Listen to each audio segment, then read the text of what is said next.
By the way, today is the last day you can watch at glennbeck.com all of this nonsense for free. Just see it, all the behind the scenes, everything, including a fourth hour today.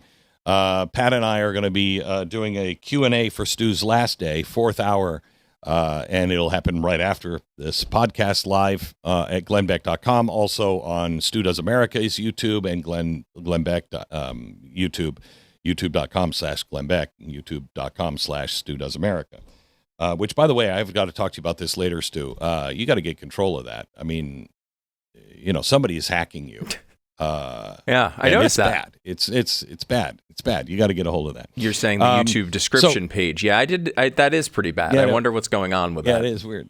Yeah, it's weird. You'll probably track that down someday. Let me play what Tim Walz has just said. Now, I want you to listen. This is really important, what he said. Listen.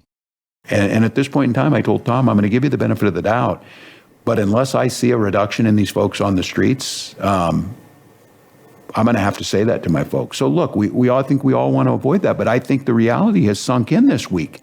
If you thought you could pass this by and you thought there was nothing there, I mean, is this a Fort Sumter, John Brown moment? Where are we at on this? And we're doing everything right. And I have said it time and time again. The way you win this is through. Stop. We're doing everything right. Is this a Fort Sumter, John Brown moment? What is this? Okay, let me just, for those who don't remember history, because it was boring when you were taught, Fort Sumter happened in 1861. And that was South Carolina saying, get them. The federal government had Fort Sumter. They used an organized force against the federal government and attacked Fort Sumter. That was the beginning of the Civil War, okay? So when he says, is this a Fort Sumter moment? He's implicitly saying this is the opening shot of an organized resistance against federal authority. That matters. Once you start talking about Fort Sumter, you're not talking about protest or dissent or civil resistance. You're talking about insurrection. And by the way, Tim, that puts you as a Confederate. It doesn't put you on the good side, the winning side. That makes you a Confederate. Then he follows that with, is this Fort Sumter? Is this a John Brown moment? John Brown, now, because we're so historically illiterate, we think, oh, well, John Brown was an abolitionist. Yeah, he was an abolitionist that even Abraham Lincoln distanced himself from. He was an abolitionist, and he was his moral conviction was everything that motivated him. But he was willing to use lethal force. He did not believe in the democratic or constitutional process anymore. Even the people who were abolitionists, even the Northerners were like, John Brown, holy cow. First he was a hero, and then they realized this guy is out of control because he led raids and killings, and he terrified people, even people on his own side. And all he did, now listen to this, all that John Brown actually did in the end was accelerate the polarization, not reconciliation, polarization that was used as fire in the Civil War.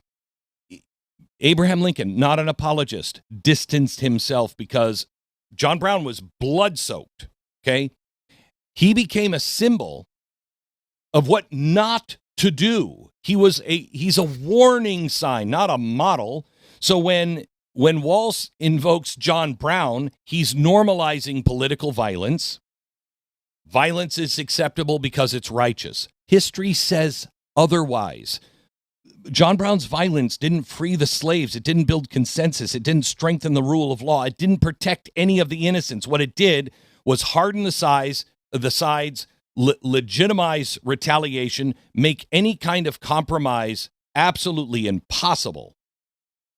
So there's the governor of Minnesota recasting federal law enforcement as an occupying enemy, elevating resistance over law, suggesting violence is historically justified. That's not civil rights rhetoric.